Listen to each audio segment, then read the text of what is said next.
Good. The COCIN General Church Council meeting draws its membership from all chairmen and secretaries of regional church councils, chairmen of the provincial church councils, and members of the board of trustees of the COCIN establishment, among others. Governor Caleb Mutfwang, in a remark, described the church as a critical institution which must lead the unity of its members, noting that COCIN represents a large proportion of the church in northern Nigeria. The reason the church must keep its saltiness and illuminate the world, while urging Christians to refrain from backstabbing, bickering, gossips, the pull-him-down syndrome, and twisting stories to satisfy selfish interests. The church is the city that is set on a hill that cannot be hidden. The church is the salt of the society. And as leaders of GCC, members of GCC, there is a great responsibility that is placed on your shoulders to ensure that this light is not dimmed and this salt does not lose its saltiness. The implications of the two in Scripture is well set out.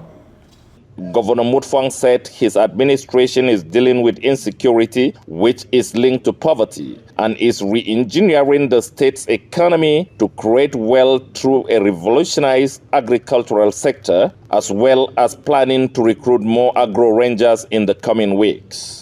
COCIN President Reverend Dr. Amos Mozu, while recounting the quantum of losses it incurred in the various crises that wrecked Plateau and Borno states, appreciated the state government for the ongoing efforts to address security challenges. The unimaginable hardships confronting the church, particularly in northern Nigeria, the waves of violence, persecution, displacement, and death are deeply painful. Yet, despite the storms, we see God's sustaining hand over his church. He has not abandoned us.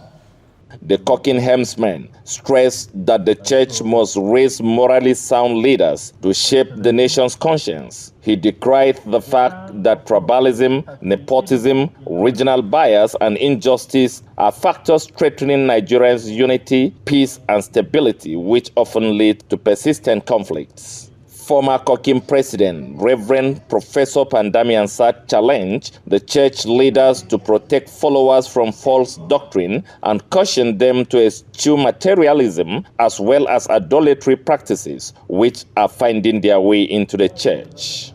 The COCIN GCC meeting is expected to ratify key developmental decisions of the church, among other things. From the COCIN Headquarters Church in Jos, this is Timothy TM.